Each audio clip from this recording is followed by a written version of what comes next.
C'est moi qui voulais aller voler quelque part. Et puis le gardien qui faisait la surveillance là avait cette arme. Donc, en faisant le fouilles, j'ai retrouvé l'arme et je l'ai pris. Et c'est comme ça que j'ai l'arme.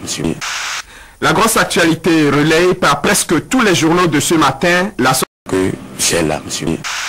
La grosse actualité relayée par presque tous les journaux de ce matin, la sortie de prison de Simon Pierre Adovelandé, l'ancien coordonnateur du Millennium Challenge et compte. Ce sont des institutions de financement de développement, des institutions internationales. Prenons ces institutions une à une, pour que vous compreniez la gravité de la situation pour notre pays. Parce que les gens parlent de manière irresponsable, en confondant ce qu'ils peuvent gagner à court terme avec l'intérêt supérieur du pays. Je pense que la personne de Alao, non, Alao n'est pas une personne dans ce dossier. Hein. Alao est un outil, un instrument. Vous voyez, quand on a rendu la décision, oui, tout à fait, il faut le dire, tout à fait clairement. Quand, vous voyez, chaque fois que ce dossier échappe, il revient sur les plateaux. Chez moi, il s'agit d'une affaire de culture et d'éducation. Je ne réponds pas à des choses ou à des propos, dans la mesure où ceux qui les tiennent ne sont pas bien informés. Et je pense que par culture et par éducation, on doit respecter certaines personnes. Surtout lorsqu'on n'a même pas l'âge de ses enfants. Vous parlez en tant qu'avocat de l'État béninois. Je parle en tant que créancier de l'État béninois. Créancier de l'État béninois. C'était déjà de me reprocher de vous comporter comme l'agent judiciaire du Trésor. Non, moi je suis créancier puisque l'État a pris des engagements à mon endroit. J'espère que les caméras peuvent aider à lire. Non à une LEPI qui exclut 35 000 porte-noviens. Le maire écrit ici que les personnes exclues du processus de réalisation de la LEPI, 96 897. On a publié, il y a des affiches géantes, il y a tout ça là. On a mis 35 000, là on met 96 000. Il faut qu'on stabilise les chiffres. Je ne sais pas, entre ces chiffres-là, les 35 000, les 70 000, les 96 000, c'est pas le politique qui parle ce matin, c'est le maire qui parle. Le maire c'est le maire qui parle. Le premier citoyen de et je ne peux pas admettre que 96 000 personnes de ma ville ne soient pas recensées et que et à la trappe. Ça ne marchera pas. Lorsqu'un gouvernement n'a pas de méthode et de la logique dans les décisions qu'il prend, dans les actions qu'il mène, il fait les choses n'importe comment et à contresens.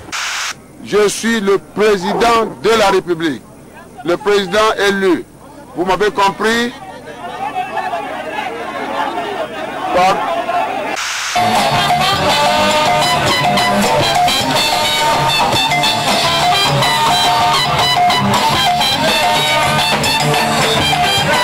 C'est Toyibori organisé, appelé changement.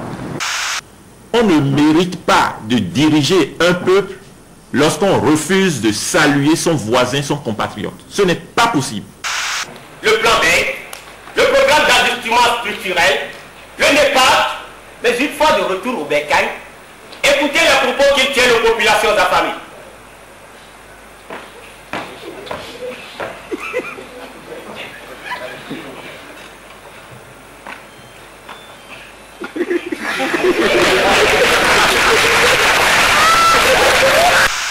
Cette descente du chef de l'État au port de Cotonou fait suite à une situation de blocage de la rampe d'accès au navire Grande Atlantico.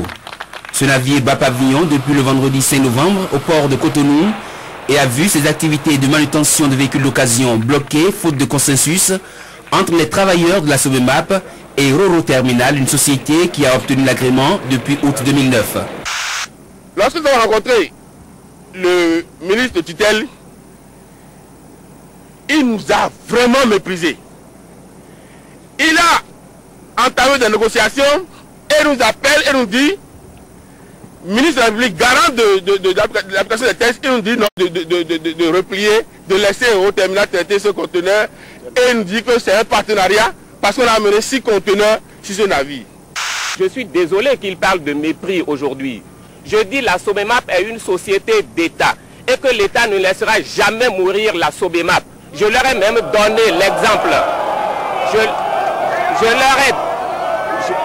leur ai même donné l'exemple de la SBE.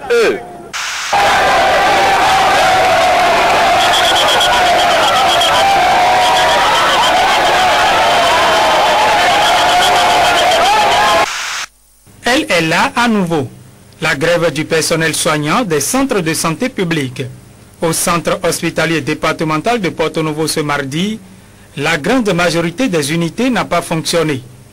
Nous réclamons, primo, la prime de motivation exceptionnelle. Nous réclamons la revue à la hausse des primes de risque. C'est surtout ça la première revendication. Les médecins sont en train de prendre 100 000 francs. Et ceci depuis 2 ans. Nous qui sommes leurs collaborateurs, nous sommes toujours à 6 000 francs. Et ce n'est pas tout le monde, non. Mais vous êtes quoi au niveau de la santé? Est-ce que vous réfléchissez un peu au niveau du secteur santé? C'est un enseignant qui va faire ça? On vous a réquisitionné une première fois, on ne vous a pas payé. Et vous acceptez une deuxième fois. Qu'est-ce que vous voulez, qu'est-ce que vous ne voulez pas? Allô? De la blouse, les voilà en tenue civile. Ils sont toujours réquisitionnés, leur a-t-on lancé, mais cette fois-ci pour leur domicile respectif. Je demande, monsieur le docteur Boni Yahi, d'écouter les infirmiers pour qu'ils cessent la grève. Parce que vraiment,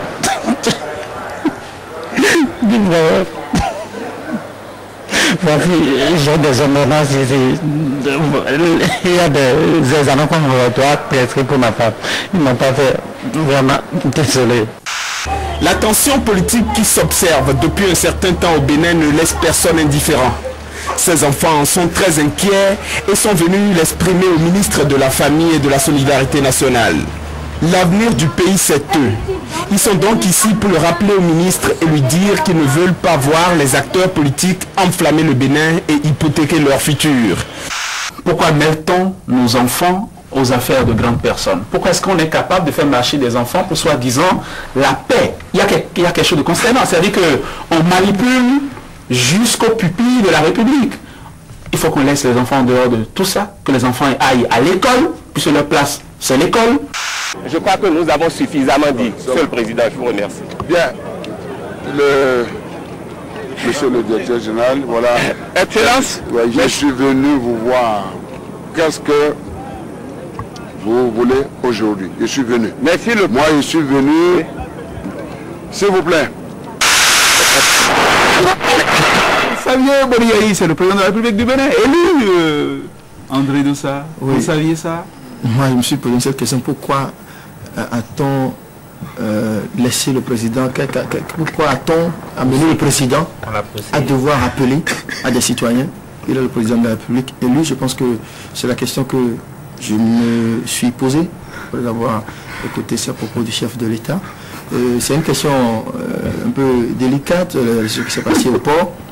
Et j'espère que la solution est trouvée et que définitivement on va plus assister à cela. Et je pense qu'il y a d'autres sujets qui liés un peu au rappel que le président de la République a fait.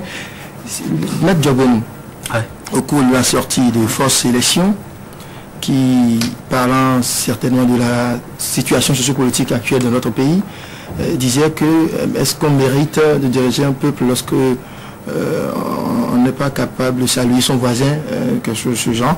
Et je voudrais lier ça un peu au fait que vous vous souvenez, le chef de l'État, le jour de cette marche des opposants, la marche de protestation contre la LEPI, a rencontré les étudiants et leur a parlé et a beaucoup insisté sur la paix, sa volonté d'œuvrer pour la paix dans notre pays, de faire en sorte que la Bénin, la situation puisse se calmer et parler de paix, de réconciliation. Il nous avait même à l'époque demandé d'être amoureux de notre pays.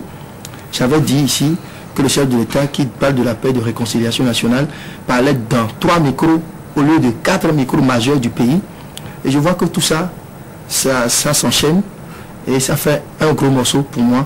C'est que les bouches proclament la paix, mais les actes ne vont pas dans le même sens. Je ne vais pas dire ce que fait concrètement les actes, mais ça ne va quand même pas dans le même sens, ce n'est pas concordant. Donc, et pour revenir à cette situation plus grave, plus dramatique, c'est les larmes de ce monsieur que nous avons tout à l'heure suivi à l'hôpital. Les agents de santé réquisitionnés sont allés enlever les blouses et remettre leurs habits pour rentrer chez eux, tandis que les gens pleurent, les gens meurent, les malades agonisent dans les centres de santé.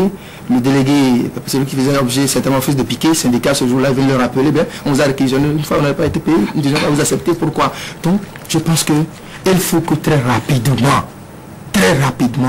que les autorités, le ministre de la Santé qui raconte acquis de droit, il est professeur, c'est un médecin, et il est dans son secteur, il faut qu'il réunisse les syndicalistes autour de la table, quitte à peut-être aller demander après au chef de l'État ce qu'il faut faire pour les soulager, mais on doit à tout prix empêcher les agents de santé d'aller en grève. Ce n'est pas normal. Il faut que le ministre range la Bible, puisque la Bible apparemment n'a pas permis de calmer la situation et d'empêcher la grève. Il n'a qu'à ranger la Bible et venir sur le terrain du concret.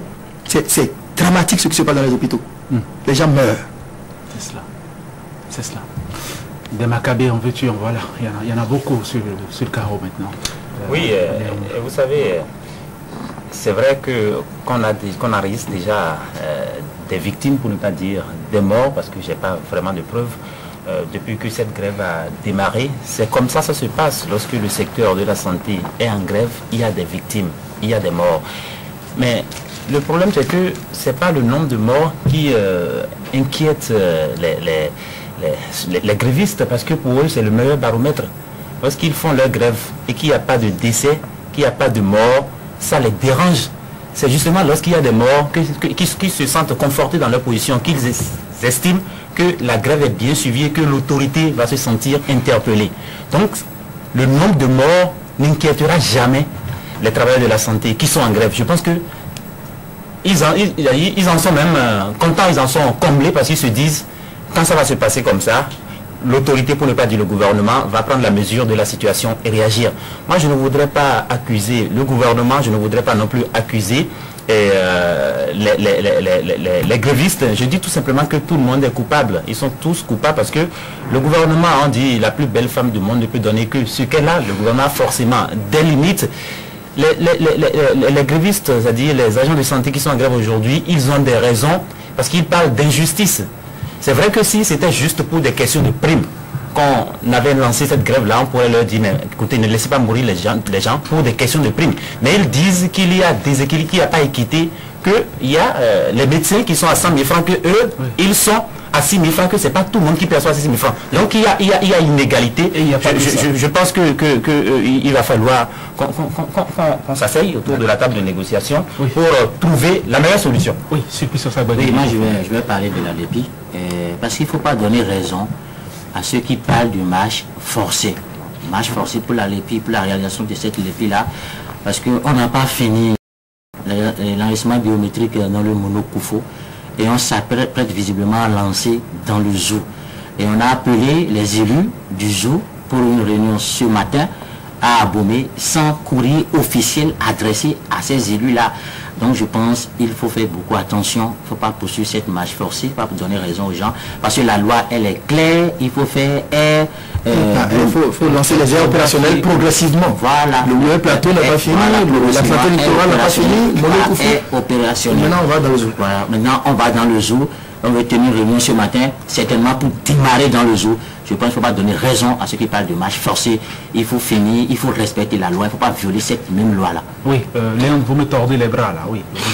Non mais juste pour dire un mot sur ce livre qui a été écrit par Moukaram Badarou, secrétaire de la communication de l'Union fait la Nation, sur les repères. Nous avons parlé aujourd'hui, la chronique de Sulpice s'est intéressée aux questions d'incivisme. Je pense que lui nous propose des repères, je pense que c'est bien parce que les écrits restent, et les paroles s'envolent, c'est toujours bien de conseiller dans un ouvrage d'Amour Bovi déjà. Non, mais Amour Bovi aura l'occasion de revenir tout simplement dessus. Je voudrais tout simplement dire que lorsque on consigne sa vision pour le développement dans un ouvrage, c'est toujours bien pour les générations futures.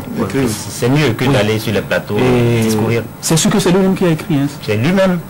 Très bien, chers amis. Merci, excellent week-end à vous. On s'interrompt un moment et on revient pour prendre l'invité du vendredi.